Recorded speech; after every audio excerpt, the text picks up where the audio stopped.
US Navy retired NASA's Orion spacecraft as it floated on the Pacific Ocean after it splashed down from its first flight test on December 5th of 2014. Ships were seen deployed on the Pacific as H60-S Seahawk helicopters hovered for surveillance and communication. Weather balloons were also launched and US Navy divers were embarked in several small Zodiac boats 600 miles southwest of the coast of San Diego. On December 5th at 7:05 a.m. EST, Orion was launched aboard a Delta IV Heavy rocket from Space Launch Complex 37 at Cape Canaveral Air Force Station. During its two-orbit about 4-hour flight test, it reached a peak altitude of 3,604 miles above the Earth. It then plunged down through the atmosphere and splashed down in the Pacific Ocean at 11:29 a.m. EST. Video footage reported that Helicopter Sea Combat Squadron 8 pilots in two H60-S Seahawk helicopters took off from the deck of the USS Anchorage.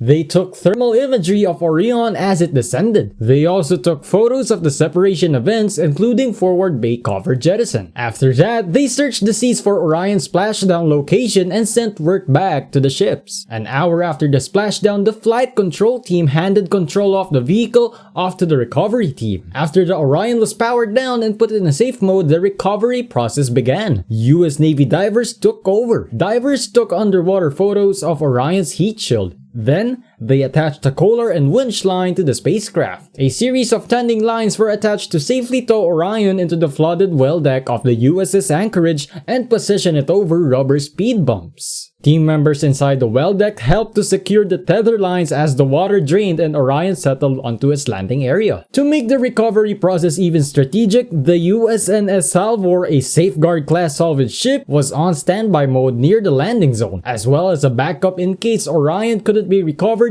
in the well deck of the USS Anchorage, an amphibious ship. This alternate recovery method would use the crane and secure it on the deck of the ship or tow it to the calmer seas to lift it up and over onto the deck. After careful recovery procedures and protocols, US Navy divers were able to recover the Orion spacecraft and towed it onto the well deck of the USS Anchorage. It was then offloaded at the Naval Base San Diego on December 8th. From there, Lockheed Martin inspected the crew module and collected test data. From there, the Orion has been secured in its crew module recovery cradle and to be transported back to Kennedy Space Center in Florida. The crew module was placed in the crew module transportation fixture and placed on a flatbed truck. The transportation fixture was said to have included an environmental control system and generator to ensure the equipment works properly in the crew module during transport. Led by the Ground Systems Development and Operations Program at NASA's Kennedy Space Center, the planning, rehearsals, and hard work was said to have paid off for the Orion recovery team. It was even commended by Jeremy Graber, NASA recovery director, when he said the recovery of Orion was flawless.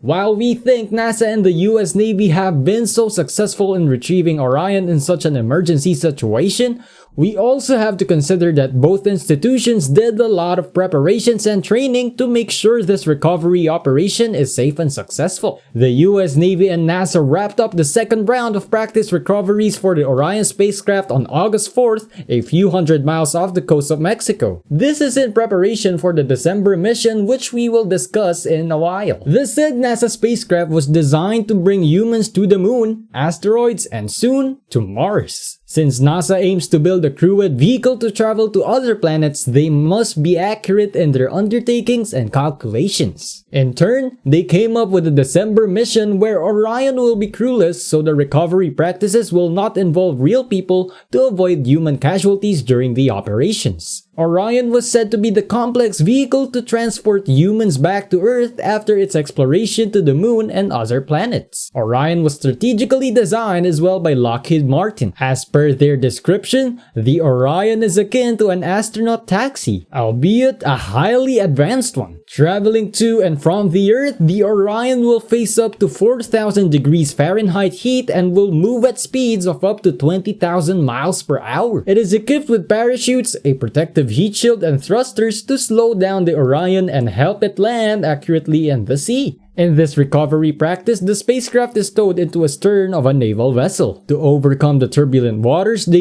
US Navy added an airbag system to a cradle around the capsule and installed rubber bumpers on the ship's deck for cushioning. To haul the Orion, about 70 naval scuba divers will have to capture images of the spacecraft and collect parts of the capsule that float nearby. Crews on 6 smaller ships will help stabilize the Orion, and 3 helicopters will guide a bird's-eye view. The spacecraft was tested in space to allow engineers to collect critical data to evaluate its performance and improve its design. The flight tested Orion's heat shield, avionics, parachutes, computers, and key spacecraft separation events, exercising many of the systems critical to the safety of astronauts who will travel in Orion. After such integration of protocols and strategies, the US Navy and NASA accomplished what had been just imagination and intention to bring humans to the moon and the other planets. This has been considered a major milestone on NASA's journey to Mars. Put simply, Orion opened the space between Earth and Mars for exploration by astronauts. This will be invaluable for testing the capabilities of future human Mars missions.